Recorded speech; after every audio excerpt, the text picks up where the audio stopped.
महाराज जी, राधा रानी की कृपा से सब अच्छा चल रहा है। घर में बच्चा खाना जूठा छोड़ देता है तो मेरी धर्म पत्नी उस भोजन को बाहर रख देती है ताकि अन्य पशु जीव जंतु से खा लें। क्या ये करना गलत है या नहीं, कोई गलत नहीं है। जो नहीं, वो अधिकारी हैं, वो जीव इस बात के अधिकारी हैं।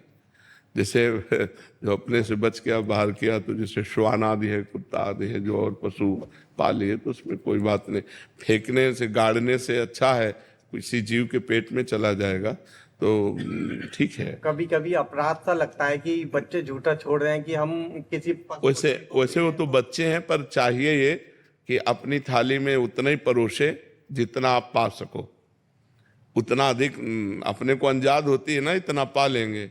और अगर बाई चांस कभी बच जाता है, कोई पशु पक्षी पा लेता है, तो उसमें कोई दोष की बात नहीं है, उसमें कोई अपराध। बच्चे हैं, छोटे हैं, वो डेली ही छोड़ते हैं। हाँ, वो उसमें कोई अपराध की भावना नहीं। पर बहुत अच्छा है, अपना जूठा किसी को ना खवावे। अपने को लगता है ज्यादा है तो पहले निकाल कर रख दे, फिर पशु पक्षियों को दे दे। लेकिन अगर ऐसा हो जाता है, बच जाता है और आप बाहर रख देते हो, कोई पशु अपनी भूख मिटा लेता है, उसमें कोई अपराध की बात नहीं, कोई अपराध नहीं। जी, मेरा सवाल है कि कई बार इंसान की जिंदगी में अचानक बहुत सारी जिम्मेदारियां आ जाती हैं जिसके चलते सब भूलकर बस पैसा कमाना, परिवार चलाने में लग जाता है। ऐसे में अब उस व्यक्ति को कैसे भगवत प्राप्ति होगी और कैसे वो इस मार्ग पे आगे बढ़ सकता है? परिवार के सदस्यों को भगवान का स्वरूप समझो, उसमें भगवान है ना। बिना भगवान के कोई एक कदम भी नहीं चल सकता। भगवान पावर है, जैसे आपके अंदर है ना, तो आपका जो ढांचा है ये आप नहीं है। मनुष्य शरीर रूपी ढांचा आप नहीं है। इसमें परमात्मा का पावर जो है, वही चलन फिलन डुलन हलन, अगर वो ना हो तो इसका बड़ा अनादर किया जाता है। शरीर को गाड़ दिया जाता है, फेंक दिया जाता है, जला दिया जाता है, नहीं कर दिया जाता। तो परिवार में जो हमारी पत्नी है, जो हमारे पुत्र हैं, जो हमारी बेटी, जो हमारे परिवार के जन हैं, वो हमारे भगवान उनमें विराजमान है। नाथ सकल संपदा तुम्हारी, मैं सेवक समेत सुत नारी।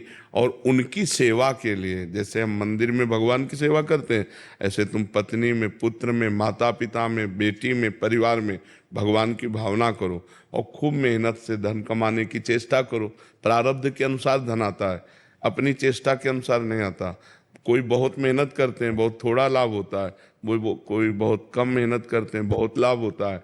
कोई बहुत कम दिमाग के होते हैं लेकिन करोड़ों पर खेलते हैं। कोई बहुत दिमाग वाले होते हैं लेकिन खाने को भी नहीं होता। इसमें पूर्व का प्रारब्ध काम करता है। तो नाम जप तो कर सकते हैं ना, राधा राधा रटते हुए, अंदर राधा राधा जपते हुए हम कोई भी कार्य करें, और जो कार्य करें वो भगवान को समर्पित कर दें, और जिनके लिए कार्य कर रहे हैं वो सब भगवान के ही स्वरूप हैं, ऐसा माने तो गृहस्थी में रहते हुए भगवत प्राप्ति हो जाए। है कठिन, है ना।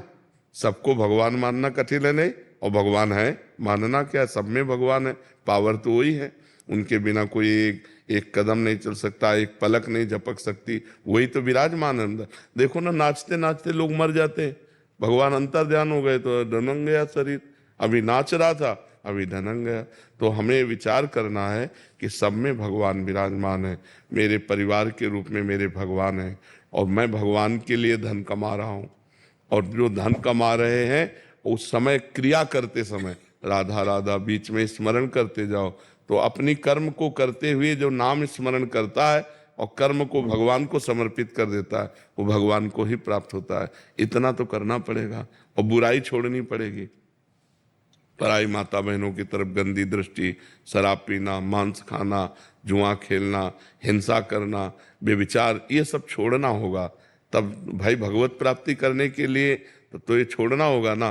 गंदी बातों को छोड़ दो, भगवान का नाम जपते हुए कर्म करो, और परिवार में श्री भगवान को देखो, मुक्त हो जाओगे। बेटिया है महाराज जी 2 साल की, उसको राधा आपको दिखा दिखा के राधा जप करती है। हाँ हाँ, तो हमारी बात समझ में आ गई।